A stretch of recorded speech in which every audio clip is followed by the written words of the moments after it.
কার কাছ থেকে হুমকি পেয়েছেন? আমি তো গোপন সংস্থার তথ্য নিয়েছি। আপনাকে কে কে হুমকি দিয়েছে বলেন? এরা বলতেছে যে আমি দাম বাড়াই দিই, আমি না তোমরা বিক্রি করে দেখো আগে, হ্যাঁ।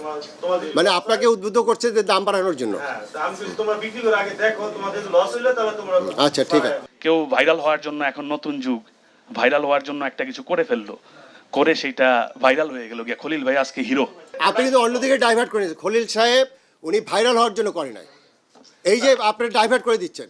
আর এই খলিল সাহেবের মতো ঢাকা শহরে আরও 10জন খলিল সাহেবরা কিন্তু করেছে দেখে আপনার ক্যাবের প্রেসিডেন্ট সাহেব একটা বক্তব্য দিচ্ছে, গোলাম রহমান স্যার, যে এদের কারণে কিন্তু অলরেডি আপনার এই প্রভাবটা পড়েছে। আমরা পড়াশোনা করে এত কিছু করে পারতেছি না, খলিল ভাই কিভাবে পারে? তো এইটা তো আসলে একটা মজার বিষয়। আজকে ওনারা বললো, আমি আজকে আমি জানি না ঠিক হবে কিনা, আমি আমার লোকজনরে বললাম যে এক কাজ করেন, আজকে সকালবেলাও 2 কেজি গোস্ত খলিল ভাইয়ের দোকান থেকে কেনেন, মিটিংয়ে যেহেতু যাচ্ছি